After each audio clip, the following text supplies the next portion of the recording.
Oke, teman-teman, program Jago Belajar kali ini tentu didukung oleh banyak pihak, yaitu Believe in Youth, Sejuta Cita, Jewel Community Indonesia, The Curious Mind, Teruntuk Project, Matematika, Anak Edukasi, Create Generation, Memori Nusantara, Project Best ID, Satu Pensil, Sustain the Nation, Inversi Asumsi, Di Balik Masa Remaja, Arise Arose, dan Become More Indonesia. Oke, jadi selama 1 jam ke depan kita akan belajar tentang pergerakan nasional. Bersama aku, Sylvia Widyastuti. Enjoy. Oke. Kita mulai aja nggak apa-apa ya partisipasinya dikit gak apa-apa. Karena seharusnya aku ngajar kemarin, cuman karena aku berhalangan, jadi aku harus ngajar sekarang. Oke, kita mulai aja ya.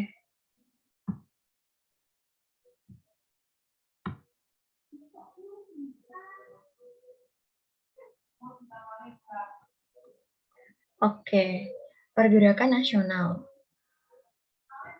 Pergerakan nasional adalah suatu bentuk perlawanan terhadap kaum penjajah yang dilaksanakan tidak dengan menggunakan kekuatan bersenjata, tetapi menggunakan organisasi yang bergerak di bidang sosial, budaya, ekonomi, dan politik. Oke, mungkin yang mau capture atau mau nyatet, aku persilahkan.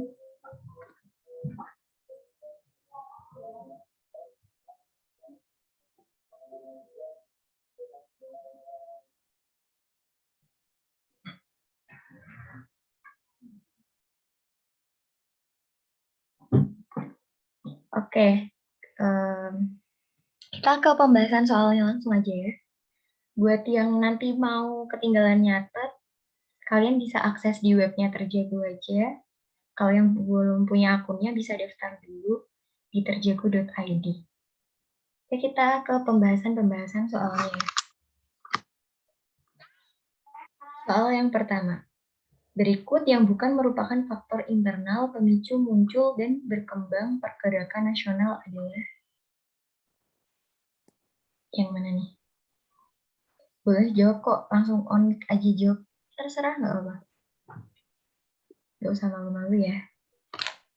Kalau salah juga nggak apa-apa kok.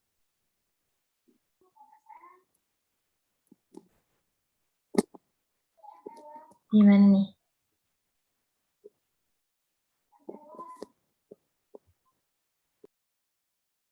Oke, mungkin masih pada malu-malu ya, nggak apa-apa. Kita next aja ke pembahasan soalnya. Oke, jadi faktor internal terjadinya pergerakan nasional itu ada 4, yaitu ada penderitaan rakyat menghadapi drainage Belanda, mengingat kejayaan masa lampau, diskriminasi rasial, dan munculnya golongan terpelajar. Jadi jawabannya adalah G, karena ini termasuk, yang B juga termasuk, dan yang C juga termasuk, dan yang E juga termasuk. Yang bukan itu yang D. Baik, kita next ke soal selanjutnya. Soal kedua, kejayaan masa lalu, penderitaan rakyat, diskriminasi, dan munculnya golongan terpelajar adalah faktor internal penyebab pergerakan nasional.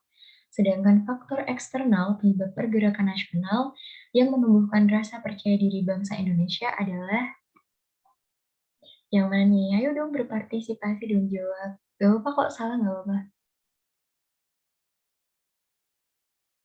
Ngarang aja gak apa-apa kok. Ini ada yang mau jawab apa? Oke, ada yang jawab A. Mungkin ada jawab lain? B. Oh, B. Oke. Terus ada lain nggak? BKB. Oh, B, oke. Kita kunci jawabannya ya. Kita langsung ke pembahasan aja.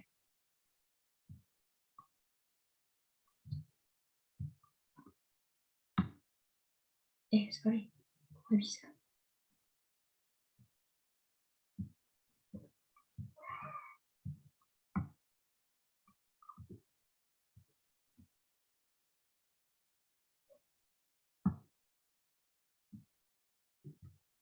Ke pembahasannya ya. Jadi faktor eksternal terjadinya pergerakan nasional itu ada 5. Yang pertama, kemenangan Jepang terhadap Rusia. Yang kedua, munculnya paham-paham baru dari Eropa. Yang ketiga, gerakan kebangsaan Filipina. Dan yang keempat, bangkitnya nasionalisme India. Dan yang terakhir ada pergerakan Turki Muda. Oke, kita ke pembahasan secara lebih detailnya. Untuk soal nomor 1 dan soal nomor 2. Jadi jawabannya B ya, benar tadi yang dijawab. Oke, jadi faktor perdagangan nasional Indonesia itu ada faktor internal yang pertama, yaitu penderitaan rakyat menghadapi drainage Belanda atau pengerukan kekayaan. Nah, pengerukan kekayaan yang dilakukan selama berabad-abad dari mulai VOC sampai pemerintahan kolonial Belanda telah membuat rakyat memendam rasa amarah untuk memulai pergerakan mengusir penjajah dari Nusantara. Selama berabad-abad, rakyat menderita baik fisik maupun mental. Akibatnya dari perlakuan Belanda yang semena-mena dan membuat rakyat tidak berkutik karena ancaman hukuman yang membuat rakyat juga menderita. Jadi penderitaan-penderitaan rakyat inilah yang akhirnya tuh memunculkan rasa ingin berjuang gitu, rasa ingin merdeka dari penjajah, dari penderitaan rakyat menghadapi drainage Belanda. Nah, yang kedua, dia mengingat kejayaan masa lampau. Jadi, kejayaan kerajaan masa lampau seperti Sriwijaya dan Majapahit yang berhasil mengepakkan sayapnya sampai luar negeri, memotivasi rakyat untuk berjuang mendapatkan kembali kebebasan dan kejayaan masa lampau. Jadi, ini mengingat kerajaan-kerajaan yang dulu sukses nih bisa mempersatukan Indonesia, bisa melawan para penjajah nih, akhirnya memotivasi pergerakan nasional ini untuk bangkit. Nah, yang ketiga ada diskriminasi sosial. Maksudnya diskriminasi rasial. Nah, diskriminasi yang dibuat oleh pemerintah kolonial menempatkan pribumi pada posisi terbawah. Jadi rakyat mendapatkan diskriminasi dalam segala bidang kehidupan. Jadi rakyat Indonesia tuh di bidang kehidupan manapun, di ekonomi, politik itu selalu terbawah, pada posisi terbawah. Padahal di negara sendiri, tapi kok tempatnya malah paling bawah gitu, diinjek-injek lah bahasanya gitu. Nah, yang keempat ada munculnya golongan terpelajar. Jadi, politik etis dari Van de Venter memunculkan golongan terpelajar dari kalangan pribumi, meskipun terbatas pada keluarga bangsawan saja. Namun, para bangsawan itulah yang kemudian menyebarkan pendidikan ke rakyat biasa. Nah, next ke faktor eksternalnya. Ya pun.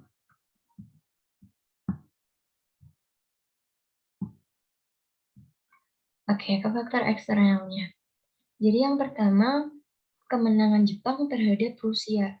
Jadi adanya kemenangan Jepang atas Rusia pada tahun 1905 yang menyadarkan dan membangkitkan bangsa-bangsa Asia untuk melawan bangsa Barat. Nah, yang kedua ada masuknya paham baru dari Eropa. Nah, munculnya paham-paham baru ini ke Indonesia seperti paham nasionalisme, liberalisme, demokrasi, dan komunisme menyurutkan semangat nasionalisme rakyat pribumi untuk segera mengusir penjajah dari tanah airnya. Jadi munculnya paham-paham baru ini yang dari Eropa ke Indonesia ini membuat rakyat Indonesia tuh jadi tersulut semangatnya, nasionalismenya, untuk segera mengusir penjajah dari tanah air Indonesia. Nah, yang ketiga dia gerakan kebangsaan Filipina. Jadi pada tahun 1892, Jos Rizal melakukan perlawanan bawah tanah terhadap penindasan Spanyol. Sikap patriotisme dan nasionalisme yang ditunjukkan Jos Rizal membangkitkan semangat para cendekiawan di Indonesia. Nah, yang keempat, ada bangkitnya nasionalisme India. Jadi, dalam melawan Inggris di India, kaum pergerakan nasional di India membentuk All Indian National Congress 1885 dan Gandhisme yang dipimpin oleh Gandhi. Nah, ini. Oke, yang kelima yang ada pergerakan Turki Muda, yaitu gerakan nasionalisme di Turki pada tahun 1908, dipimpin oleh Mustafa Kemal Pasha. Nah, gerakan Turki Muda memberikan pengaruh politis bagi pergerakan bangsa Indonesia, sebab mengarah pada pembaruan-pembaruan dan modernisasi.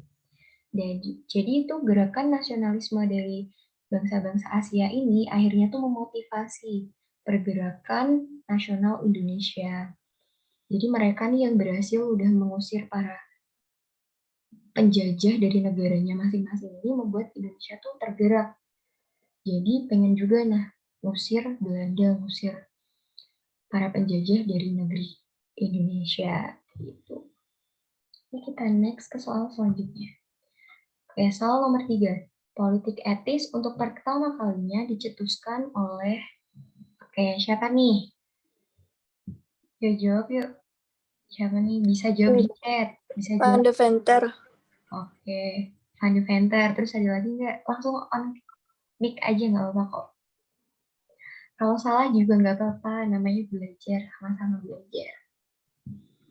Ada lagi nggak? Oke, terus mungkin ada lagi. Kak E. Oh, oke. Ini di chat juga ada yang jawab A. Ini ada lagi yang mana? Oke, udah nggak ada nih? Oke, udah nggak ada ya. Oke, kita ke pembahasannya.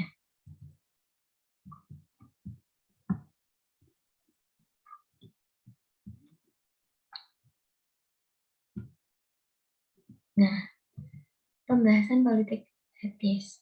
Nah, politik etis atau biasa dikenal dengan politik balas budi merupakan salah satu kebijakan yang diterapkan oleh pemerintah Hindia Belanda sebagai jasa terhadap masyarakat Indonesia yang memberikan keuntungan yang sangat besar pada pemerintah kolonial Belanda. Nah, Van de Venter adalah tokoh pelopor dari politik etis dengan memperjuangkan usulannya agar disahkan oleh pemerintah kolonial Belanda.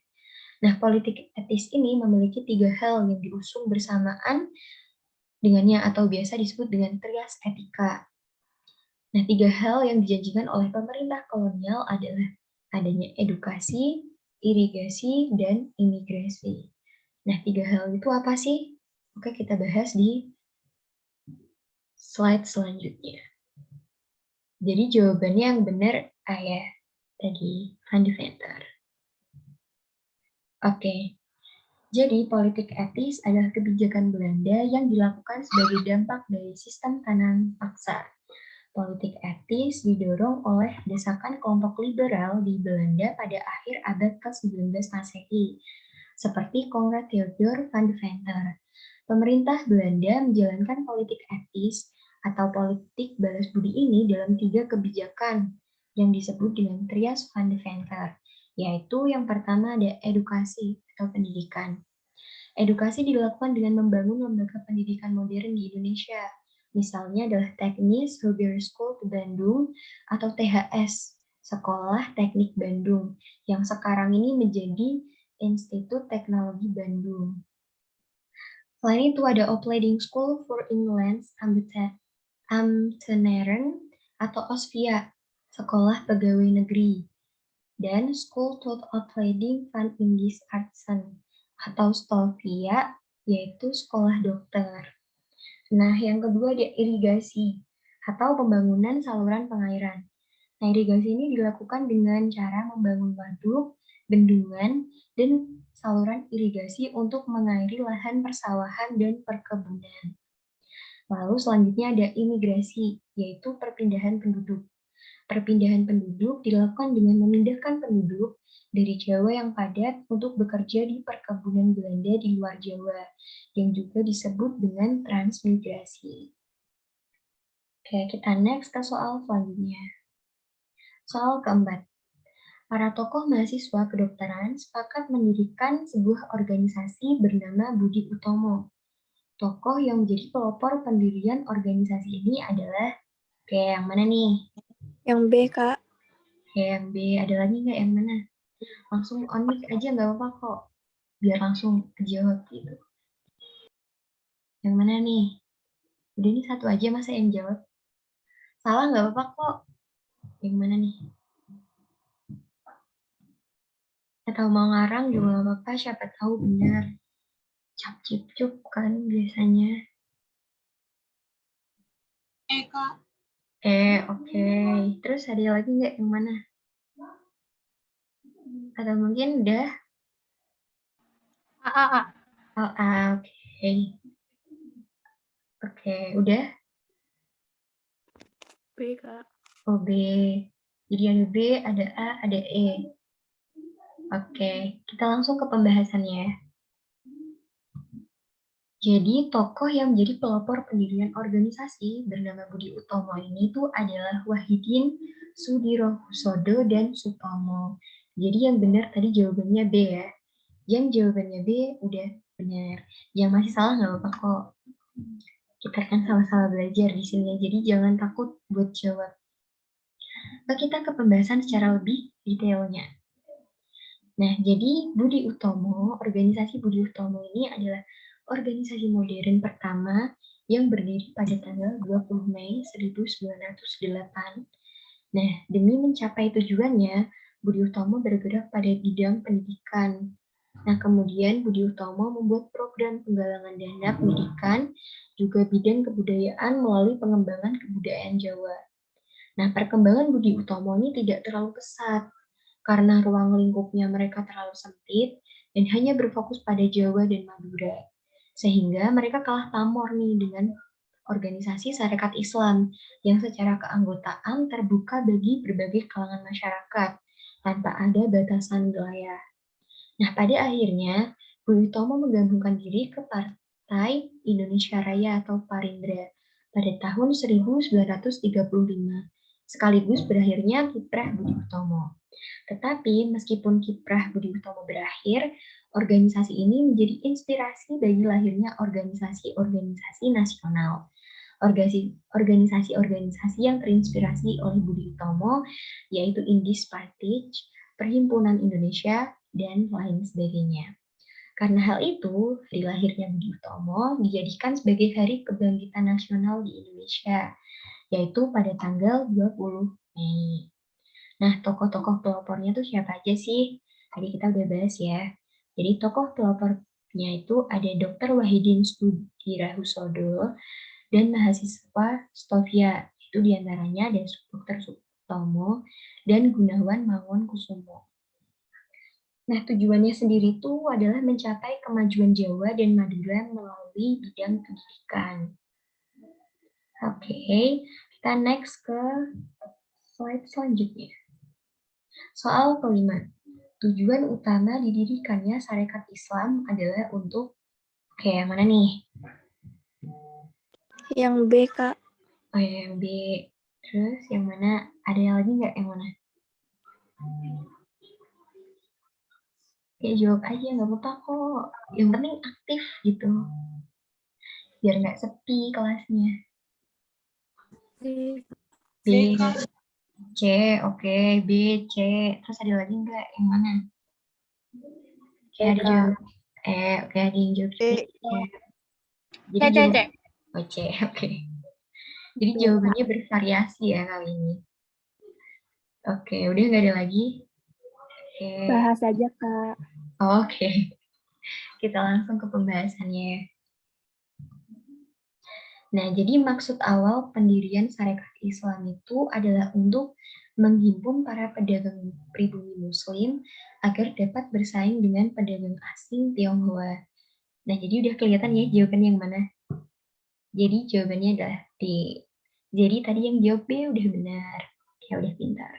Yang masih belum benar, nggak apa. Kita ke pembahasan secara lebih dalam lagi. Nah, jadi Sarekat Islam ini sebelum namanya berubah menjadi Sarekat Islam. Sebelumnya organisasi ini bernama Sarekat Dagang Islam atau SDI. Pendiri dari SDI adalah Haji Samanhudi dan didirikannya di Solo pada tahun 1911. Sejak SDI berpindah ke Surabaya dan kepemimpinannya saat itu berpindah ke Hos Cokro Aminoto, SDI berubah nama menjadi Sarekat Islam. Alasannya yaitu untuk memperluas bidang kegiatan organisasi yang awalnya hanya bergerak pada bidang perdagangan menjadi lebih luas, bisa ke ekonomi, bisa ke politik, gitu. Nah, organisasi Sarekat Islam berkembang begitu pesat. Karena perkembangannya yang pesat, SI menjadi ancaman bagi pemerintah kolonial Belanda. Selain itu, perkembangannya yang pesat ini membuat SI berubah menjadi partai politik setelah diakui sebagai organisasi resmi pada bulan Maret 1916 oleh pemerintah. Nah, setelah mengalami perkembangan yang pesat, SI kemudian mengalami kemunduran di tahun 1921. Sayang banget ya, jadi udah perkembangan udah pesat tapi mengalami kemunduran. Nah, kemunduran itu terjadi akibat perpecahan di dalam Sarekat Islam sendiri. Jadi, Sarekat Islam terpecah menjadi dua, yaitu Sarekat Islam Putih dan Sarekat Islam Merah. Hal tersebut terjadi akibat adanya agitasi golongan komunis melalui tokoh Semaun dan Darsono ke dalam tubuh SI. SI Putih akhirnya berkembang dan dipimpin oleh Hos Cokro Aminoto, sedangkan SI Merah dipimpin oleh Semaun. Nah, tokoh-tokoh pelopor pendirian Sarekat Islam yaitu ada Hos Cokro Aminoto. Nah, tujuannya sendiri yaitu memajukan semangat dagang masyarakat Indonesia dan menjalankan ajaran agama Islam dalam kehidupan sehari-hari. Oke, kita next ke soal berikutnya. Nah, soal yang keenam. Status Indis Partage dalam sejarah kepartaian di Indonesia adalah, nah, apa nih? Yang mana nih? Yuk, yang mau jawab yuk, langsung on-mic aja. Yang A, Kak. Oke, yang A. Terus ada yang lagi. Oke, A. Ada lagi nggak? A. Lagi. Oke, A. Terus ada lagi nggak? C. E. B. B. C. E. Oke. Jadi jawabannya ada A, ada B, ada E. Oke, kita kunci jawabannya. Kita langsung ke pembahasan soalnya aja ya. Oke, ke pembahasan. Jadi, Organisasi Pergerakan Indis Partage atau IP merupakan organisasi pertama di Indonesia yang menyatakan diri secara terang-terangan sebagai partai politik. Hal itu dibuktikan dengan usaha dari organisasi ini untuk didaftarkan sebagai status badan hukumnya pada pemerintah kolonial Hindia Belanda, namun mendapat penolakan pada tanggal 11 Maret 1913. Nah, pendaftaran Indis Partage ditolak oleh pemerintah kolonial Hindia Belanda karena dianggap membangkitkan rasa nasionalisme rakyat Indonesia, sehingga mengancam pemerintahan kolonial Hindia Belanda. Jadi, Indis Partage ini tuh ditolak oleh pemerintah kolonial Hindia Belanda karena mereka ini takut nih kalau rakyat Indonesia tuh rasa nasionalismenya terbangkit gara-gara adanya organisasi ini. Makanya organisasi ini tuh ditolak pendiriannya gitu, pendaftarannya maksudnya. Jadi jawabannya yang benar, jadi jawabannya yang benar adalah partai politik pertama di Indonesia. Oke, kita ke pembahasan secara lebih dalam lagi. Indis Partage itu berdiri pada tanggal 25 Desember 1912. Indis Partage adalah partai politik pertama yang berdiri di Hindia Belanda. Demi mencapai tujuannya, Indis Partage banyak berkecimpung dalam ranah politik, seperti mengkritik kebijakan-kebijakan yang dikeluarkan pemerintah Hindia Belanda.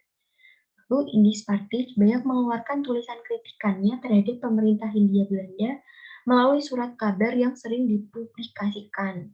Salah satu tulisan yang paling terkenal adalah tulisan dari Suwardi Suryaningrat yang berjudul All X in Netherlands, Nether Lander was. Di surat kabar di Express pada tanggal 13 Juni 1913. Nah, akibat kegiatan-kegiatan organisasi ini yang terlalu keras menentang pemerintah kolonial Belanda, pada Desember 1913, Indies Partij dilarang melakukan kegiatannya serta tokoh tiga serangkai diasingkan ke Belanda. Nah, tokoh-tokoh pelopornya itu tadi kita sebut sebagai tiga serangkai. Nah, itu siapa aja sih? Jadi ada Tuls Dekker, Dr. Cipto Mangunkusumo, dan Suwardi Suryaningrat. Nah, tujuannya sendiri itu yaitu menuntut kemerdekaan bagi Hindia Belanda serta mempersatukan berbagai golongan masyarakat di Hindia Belanda. Oke, kita next ke soal selanjutnya. Soal ketujuh. Perjuangan Haji Agus Salim tercatat dalam berbagai kegiatan, kecuali ya yang mana nih? Yang mana nih? Langsung aja. Ini Haji Agus Salim ini legend ya, kalau zaman bahasanya sekarang tuh legend. Ayo jawab, terserah kok, gak apa-apa. Kalian mau jawab ngarang juga gak apa-apa. C. Yang C, Kak. C, oke. Terus, ada lagi nggak? Oke. Kalau ada lagi? Oke, kita kunci ya jawabannya. Ada yang jawab C, ada yang jawab E. Kita ke pembahasan soalnya. Nah, yang bukan merupakan perjuangan Haji Agus Salim adalah mendirikan Perhimpunan Indonesia bersama Muhammad Hatta. Jadi jawaban yang benar E. Oke, kita ke pembahasan secara lebih detailnya. Jadi perjuangan Haji Agus Salim. Di Masyhudul Haq atau yang lebih dikenal dengan nama Haji Agus Salim merupakan salah satu pahlawan nasional Indonesia.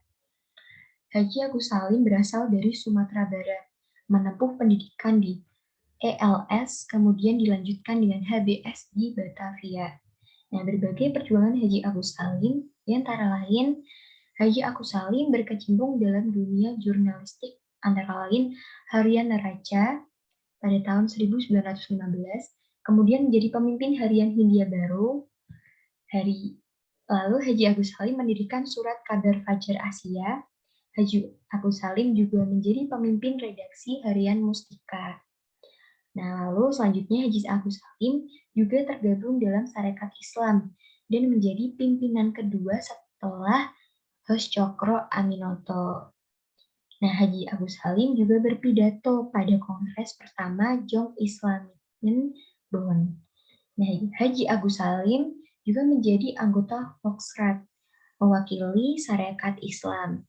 Haji Agus Salim juga menjadi anggota Panitia 9. Haji Agus Salim juga melakukan diplomasi untuk membuka hubungan diplomatik Indonesia dengan negara-negara di Timur Tengah.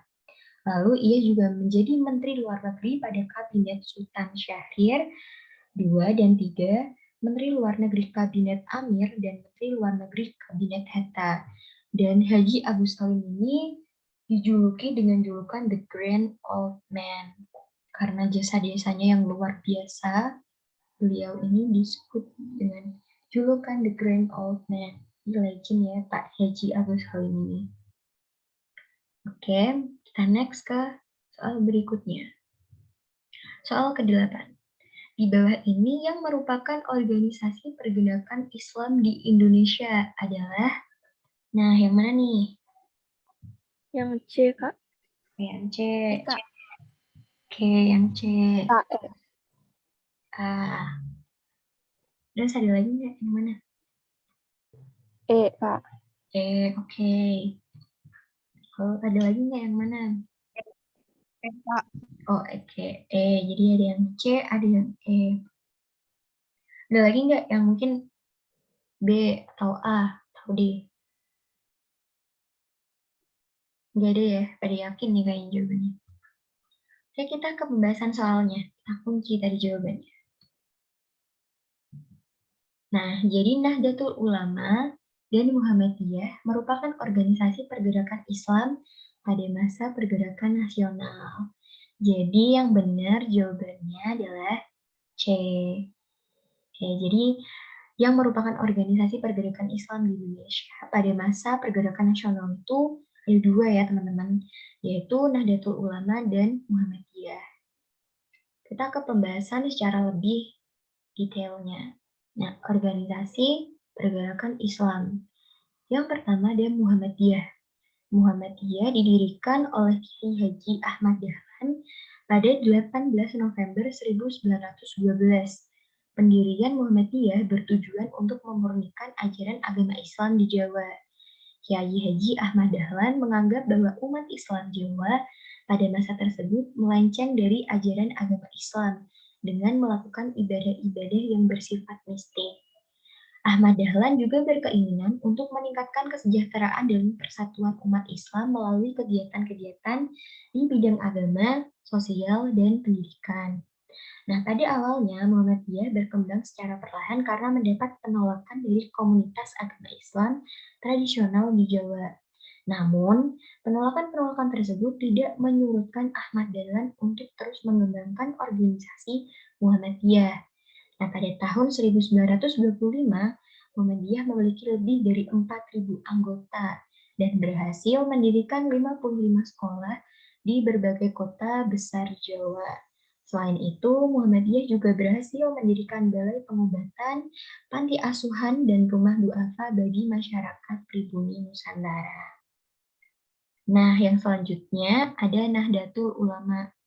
Nahdlatul Ulama didirikan pada 31 Januari 1926 di Surabaya.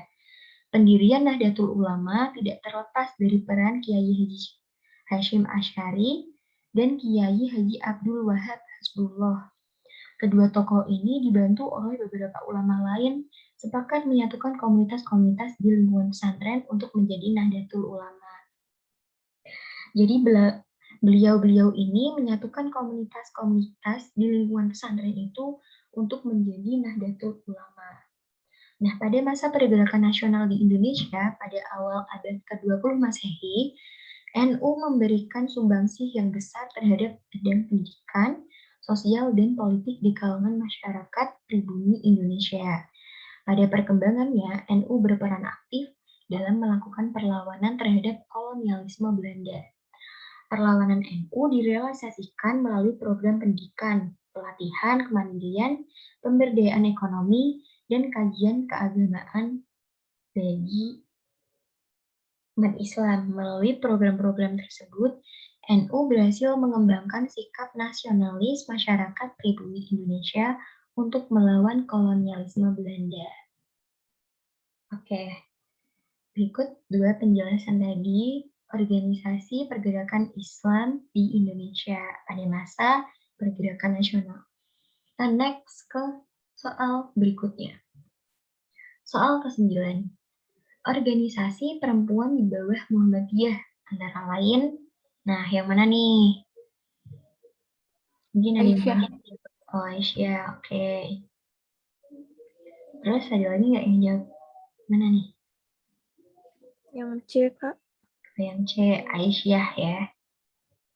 Terus ada lagi nggak? Oke. Ini mohon maaf ya, mungkin yang jawab di chat belum bisa aku cek karena kalau aku cek chat jadi nggak bisa di next ke slide selanjutnya. Harus keluar dulu. Jadi mohon on mic aja ya, biar aku lebih tahu gitu jawabannya apa. Jadi tadi pada jawab C ya, kebanyakan. Ini ada lagi nggak? Ya. Baru 2 orang yang jawab. Dia siapa tadi yang mau jawab? Oke, udah ya. Udah nggak ada yang jawab lagi. Oke, langsung aja ke pembahasannya. Jadi, Aisyah itu didirikan pada tahun 1914. Diketahui oleh Siti Wardiah, Nyonya Ahmad Dahlan, yang merupakan organisasi wanita bagian Muhammadiyah. bergerak dalam bidang pendidikan wanita. Nah, jadi yang benar, organisasi perempuan di bawah Muhammadiyah itu adalah Aisyah. Berarti jawabannya yang C yang benar ya. Oke, jadi organisasi pergerakan perempuan di masa pergerakan nasional itu ada 5.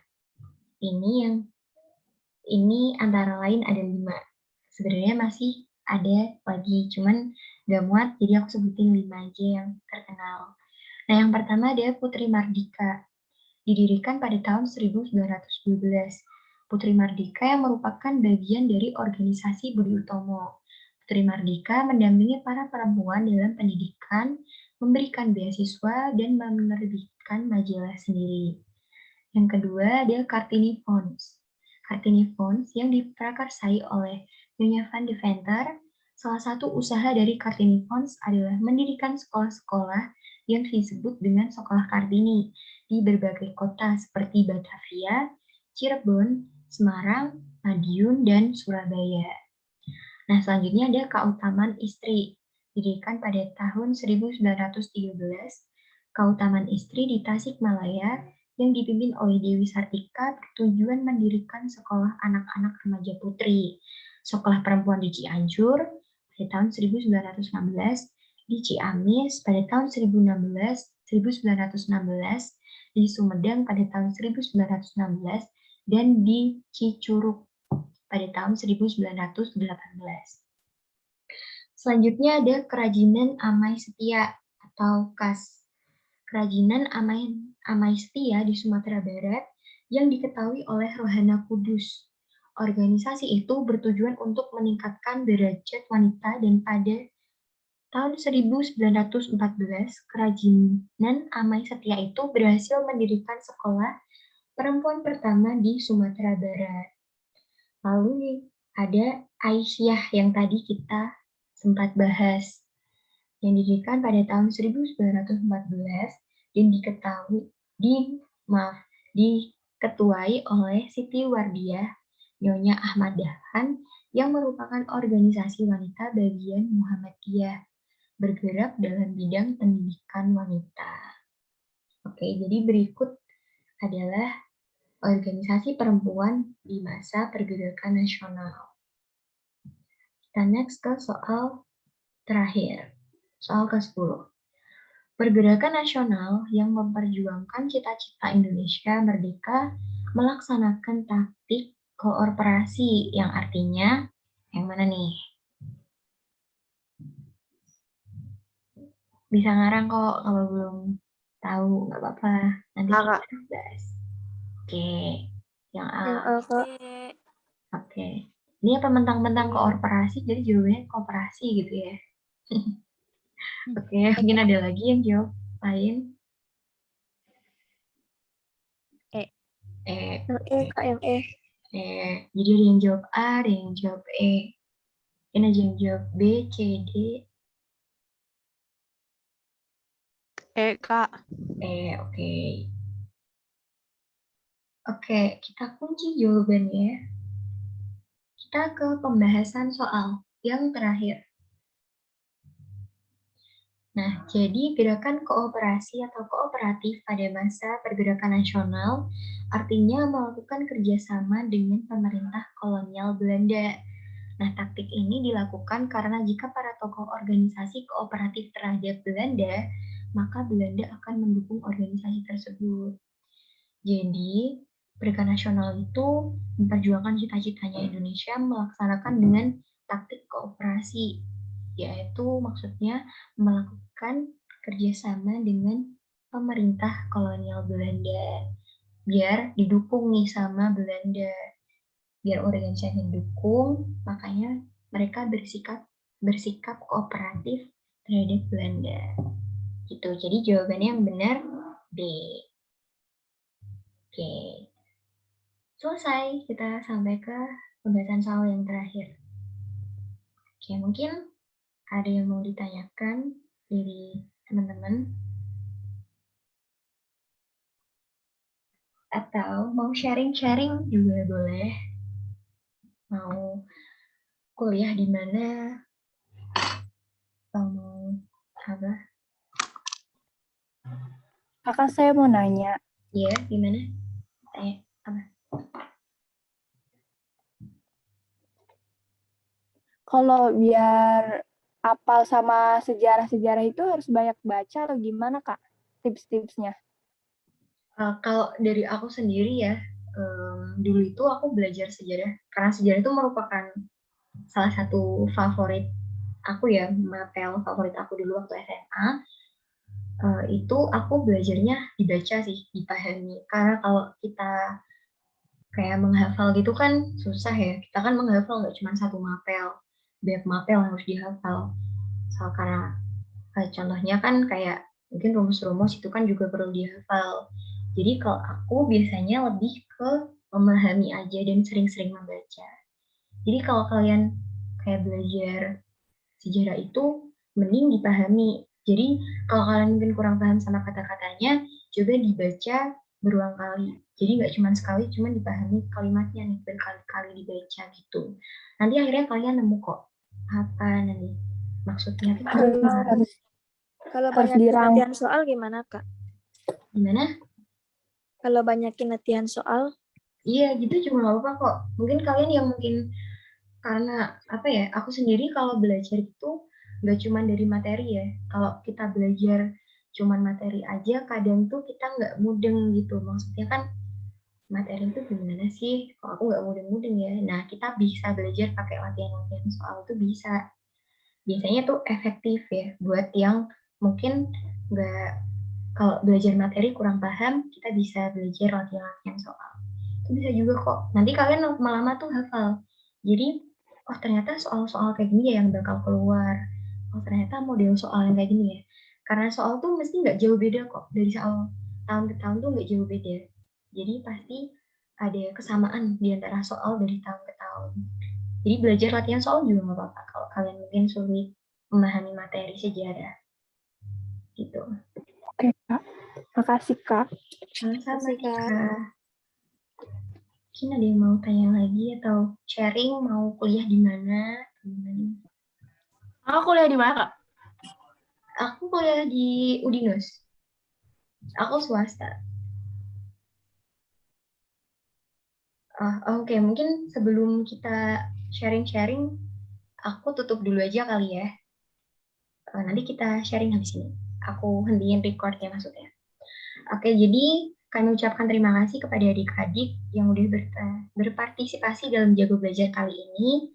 Dan kami sampaikan pula terima kasih kepada para media partner yang telah mendukung acara ini, yaitu Believe in Youth, Sejuta Cita, Jewel Community Indonesia, The Curious Mind, teruntuk Project Matematika Anak Edukasi, Great Generation, Memori Nusantara Project Bus ID, Satu Pensil, Sustain the Nation, Impresi Asumsi di balik masa remaja, Arise Arose, dan Become More Indonesia.